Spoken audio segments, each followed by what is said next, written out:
guys, kayo gahigar ni magtorta ng talong. Ay, tingnan nyo ho, babagalaan natin sa gasol. Ay, wala akong uling eh. Ikaw, uling. Siyang garni ho, yan, tatalupan nyo ng ganyan ng talong. Tapos ho, yung medyo dapat ho'y sunog para maaalis ka ho yung kanyang balat ng papagarne. So, kung parang sa tao baga ho'y madaling hubuan. Siya ay huhubuan daw ay huhubuan pa eh. Hindi ho, yung sabihin ho'y tatalupan, tatanggalan ka ho ng balat ng papagarne at gawa ho ng yun na nagpapasarap diyan eh. Pagka ho yan eh, hindi mo ginayaan yan ho'y hindi masarap para gahong lasang talong na hilaw. Ay kaya pagkatapos ng ganyan yun ho'y ilalagay na din ay sa lalagyan aray. Yan ho'y kanina kita nyo ang masunog lang ho'y dadalwa na ho. Pero may magic ho yan. Yan ho'y 4 na ngayon. Yan, ang lalaki na ho. Tapos magbabak na rin itlog.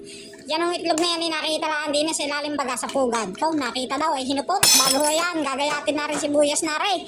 Dapat ho'y bawang ang ilalahok diyan eh, medyo mapait ho ay pagka gayon ang ilalahok. Ay tama na ho yan, ilalagay ho diyan sa itlog bago may asin. Tapos ay babatihin ng papagarnay. Ay pagka ho'y binating ganyan ay dapat ihalo-halo ang lahat ng ingredients ko. Dumalay. Yan ho'y nabati na ng ganyan ay mahuhumuna din ay ng malunggay ni garnet. Yan ho'y ating ilalahok ko. Pagkakataon na ni Boy ay walang mga langgam may.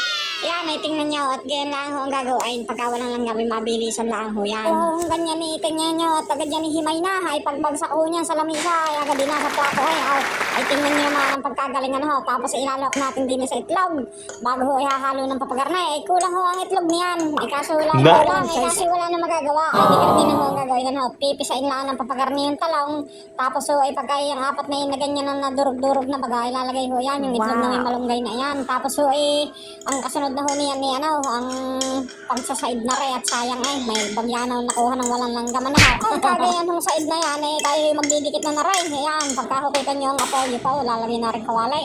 Pagkalagay yung mantika na ang kasunod, tapos pag uminit, ilalagay na natin na rin ating 4 na tuturtahin na rin. Ayan, papagayan pati yung dahon kasama tingnan nyo naman daw. Yan, inapalagay na ng papaganyan tuluan na ho. Ayan, kailangan nating guhit-guhitin din hindi ho yan pwedeng luo gawa ho ng yan ho, hindi naman pritong itlog. Yan ho, itorta. Dumala. Yan ho, dapat hindi ganyan. Ipapartihin ko lang ho ng tigil sa isang luto. Tinamad na yan. Sabi ng hagman. Man, yan. Hiwa-hiwalay tuloy. Pati yung malunggay na nalagas na. Ay, hindi ko din naman. Pati na yan. Ayos na. Hindi kasi pang ulam na rin. Yung malunggay yung nagkahalo-halo na ng papagarne. Ay, siya.